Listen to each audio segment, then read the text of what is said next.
नमस्ते साथीहरु, आज म तपाईहरुलाई क्वान्टिटेटिभ एनालाइसिस अथवा डिसिजन थ्योरीको पी अफ टेबल कसरी बनाउने भन्ने विषयमा भिडियो तयार गर्दै छु। भिडियो अन्तिमसम्म हेरेर साथ दिनु होला।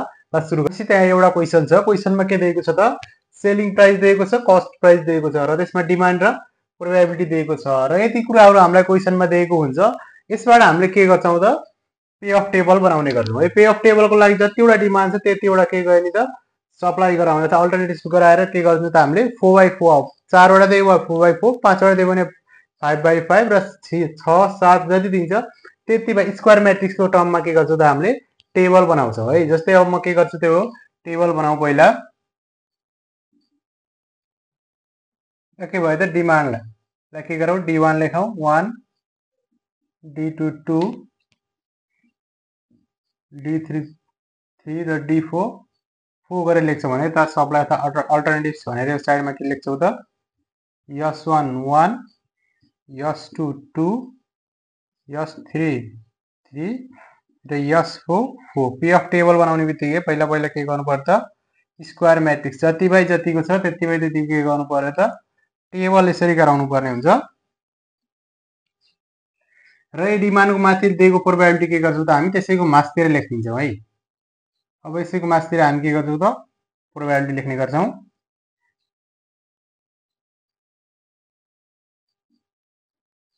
प्रोबेबिलिटी कति छ त 0.40 0.30 0.20 0.10 यो हामीलाई EVP हरु निकाल्ने बेलामा काम लाग्छ।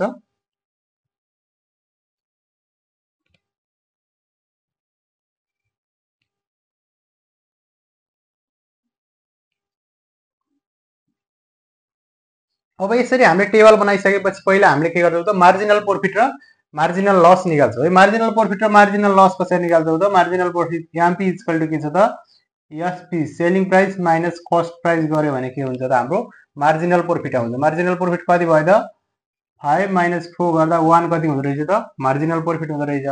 मार्जिनल लस कसरी निकाल्छौं त यदि सेल बेस भ्यालु दिएको छ भने त्यसमा कस्ट प्राइस घटाउने गर्छौं। यदि दिएको छैन भने के हुन्छ त हाम्रो सीपी नै मार्जिनल लस हुने गर्दछ। है त अब यदि गरिसकेपछि हामी के गर्छौं त यसको लागि टेबल बनाउनको लागि पहिला हामी डायगोनल म्याट्रिक्स यो त सीधा जुन हुन्छ त्यसमा के गर्छौं त पहिला दिएको डिमान्ड अथवा सप्लाई इन्टु मार्जिनल प्रॉफिट गरेर के गर्छौं त डायगोनल एलिमेन्टहरु निकाल्ने गर्छौं। है पहिला सुरुमा के गर्ने त डायगोनल एलिमेन्ट इन्टु के गर्ने त मार्जिनल प्रॉफिट। यसको यहाँ 1 1 हुन्छ जस्तै यसमा 2 2 हुने भयो यसमा 3 3 र यसमा 4 4 हुन्छ।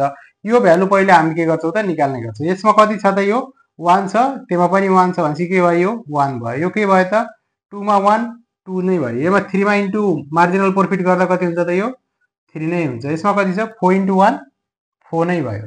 र यो भन्दा माथिको अप्पर ट्रायंगुलरमा के हुन्छ त जुन रोमा जति भ्यालु छ त्यही सेम हुन्छ पे अफ टेबलमा जहिले पनि। यसमा के छ त 1 छ भने यो साइड अरु के भयो 1 1 1 भयो र यसको यता के हुन्छ त 2 छ भने 2 2 भयो र यसमा कति भयो त 3 भयो। अब यदि अप्पर ट्रायंगुलर त डायगोनल एलिमेन्ट निकाल्यो त्यसपछि अप्पर ट्रायंगुलरको एलिमेन्टहरु निकालिसकियो। त्यसपछि अब हामी के गर्छौं त यसबाट लोअर ट्रायंगुलरको निकाल्नको लागि हामी के युज गर्छौं त मार्जिनल लस युज गर्छौं। है मार्जिनल लस के गरी त यसबाट 1 1 को डिफरेन्स छ भने जति मार्जिनल लस छ त्यति घटाउने गर्छौं।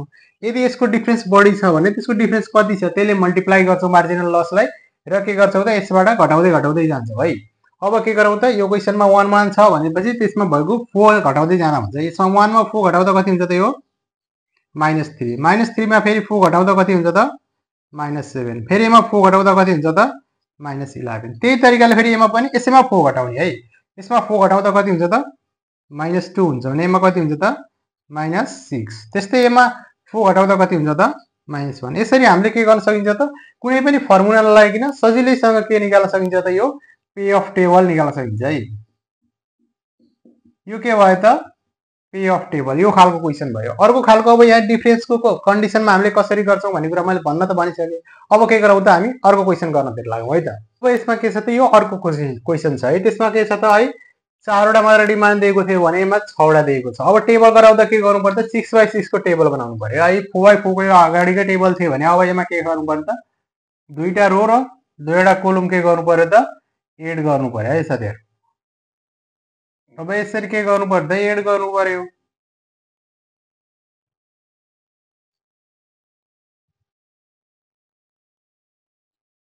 यसरी मैले के गर्छु 6/6 को टेबल बनाएँ। अब के गर्छु मैले डिमान्ड लेख्छु। डिमान्ड दिएको कति छ त 35 40 45 50 55 60 भयो। त्यसैको माथि करेस्पोन्डिङ हामीले के गरौँ त प्रोबेबिलिटी राख्यौं 2 0.3 0.2 0.1 0.1 भयो। अब यतापट्टि पनि त्यही लेखौं 35 40 45 50 55 अनि के भयो त 60 भयो।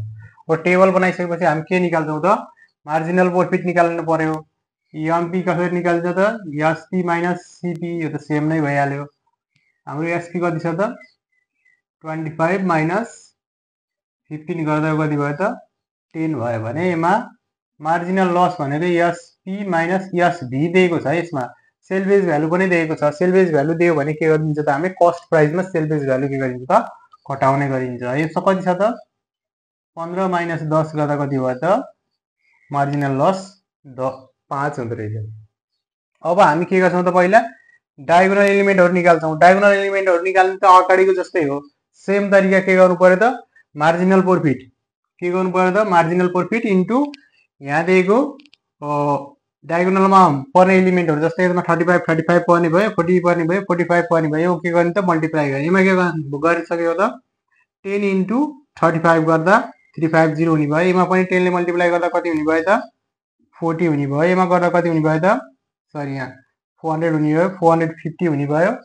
यसमा के भयो त 500 भयो। यसमा 550 यसमा कति भयो त 600 भयो। यति गराइसकेपछि डायगोनल गराइसकेपछि लगभग आधी काम हामीले सकिसकिन्छ। तपाईहरुले बुझिसक्नु भएको छ।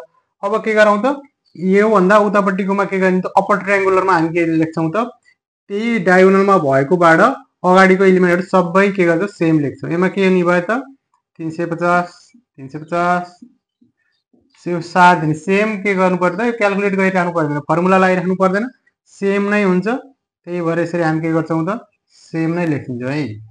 तपाईहरु फर्मुला पनि लाउन सक्नुहुन्छ, तर फर्मुला भन्दा यो टेक्निक के छ त धेरै बेटर सजिलो पनि छ है। तपाईहरुलाई 10 15 मार्क्स को क्वेशन 5 7 मिनेटमै हामीले के गर्न सक्छौं त कम्प्लिट गर्न सक्छौं।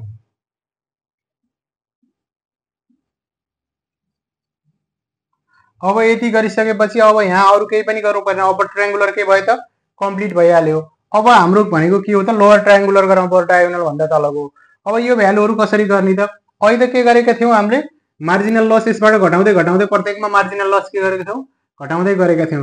किन घटाएका थियौ भन्दा यिनीहरु दुईटाको डिफरेन्स के थियो त 1 थियो। 1 ले जतिलाई मल्टिप्लाई गर्दा पनि सेम त्यही भ्यालु हुन्छ। त्यही भएर के गरेका थियौ त यहाँ मल्टिप्लाई गरेका थियौ। अब यसमा के गर्छु त यिनीहरु दुईटाको डिफरेन्स कति छ त 5 छ। यिनी दुईटामा पनि के छ 5, सबैमा डिफरेन्स कति छ त 5 छ। अनि हाम्रो मार्जिनल लस कति छ त इन्टु 5 भनेको कति भयो त टोटल 25। अब के गर्छौ त प्रत्येकमा दिएको भ्यालुमा के गर्छौ त 25 25 25 के गर्ने घटाउँदै जाने। अब यसमा घटाउँदा कति हुने भयो त 325 हुने। 325 मा फेरि के गर्ने हो त यही 25 घटाउने है। 325 मा फेरि 25 घटाउँदा कति भयो त 300 भयो। यसमा कति हुने भयो त 275 हुने भयो। कति भयो यो 250 र यो कति भयो त 225। यसबाट यो घटाउन 25 घटाउन फेरि यसमा फेरि 25 घटाउन फेरि यसमा के गर्ने 25 घटाउन। सेम तरिका है। अगाडि पनि हामीले त्यही गरेका थियौ। अब यसमा डायगोनलमा भएको इन्डिभिजुअलबाट फेरि 25 घटाउने। यसमा 25 घटाउँदा कति हुने भयो त 375। फेरि यो कति भयो 350 325 गर्दै कति भयो त यो 300 भयो। अब यो 450 मा 25 घटाउँदा कति भयो त 450 मा 25 घटाउँदा 425 यो 400 भने यो कति भयो त 375। फेरि 500 मा 25 घटाउँदा कति भयो त 475 यहाँ फेरि के भयो 450। त्यस्तैमा के भयो त 550 मा 525 भयो। यसरी हामीले के गर्न सकिन्छ त सजिलै तरिकाले के गर्न सकियो त पे अफ टेबल बनाउन सकियो है त। अझ एउटा क्वेशन गरौँ। अब यो पनि क्वेशन के हो त उस्तै उस्तै नै हो है। अघिकोमा जस्तै एसपी सीपी एसडी सबै दिएको छ र के गरेको छ मैले 6 वटा डिमान्ड दिएको छ र त्यसैको प्रोबेबिलिटी दिएको छ। फरक यसमा कति छ त यसमा डिफरेन्स कति थियो त है सुरुकोमा 1 थियो, सेकेन्डमा 5 थियो भने यसमा के छ त डिफरेन्स 10 10 को छ। यसरी जति दिए पनि हामी के गर्न सक्छौं त सजिलैसँग गराउन सक्छौं। पहिला के गरौँ पे अफ टेबल बनाऊ। अब यसमा के गर्नु पर्छ 6/6 को गराउनु पर्यो है।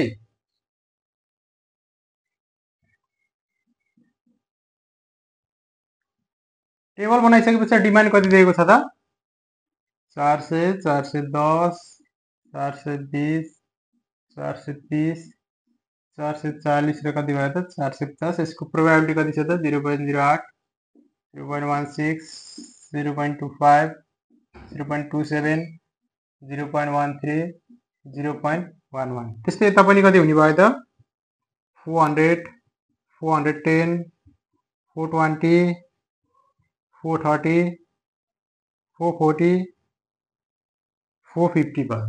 अब यति गरिसकेपछि हामीले के निकाल्नु पर्यो त एमपी निकाल्नु पर्यो है।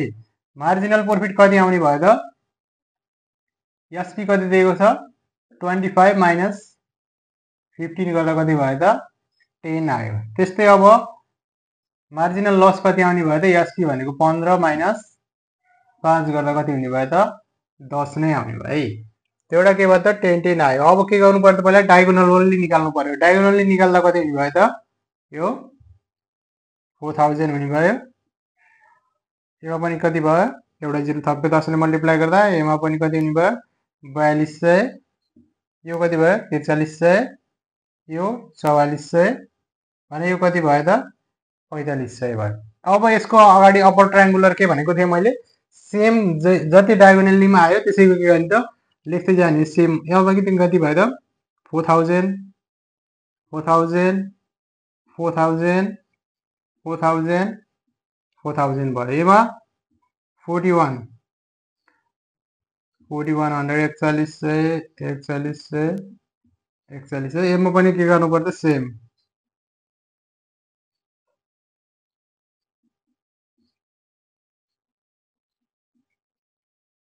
एमा पनि कति भयो 4300 4300 एमा कति भयो 4400।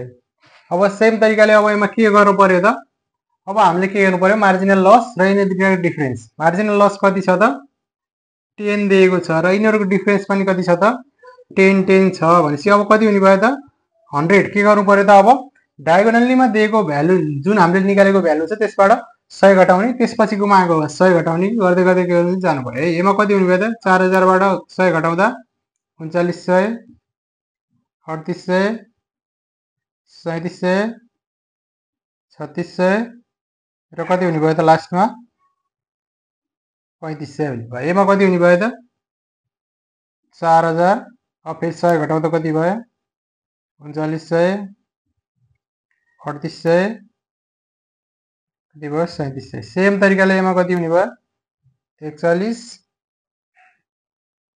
4000 3900 भयो। एमा कति हुने भयो त 4200 4100 भयो भने एमा कति हुने भयो त 4300 भयो। यसरी हामीले के गर्न सकियो त पे अफ टेबल सजिलैसँग बनाउन सकियो।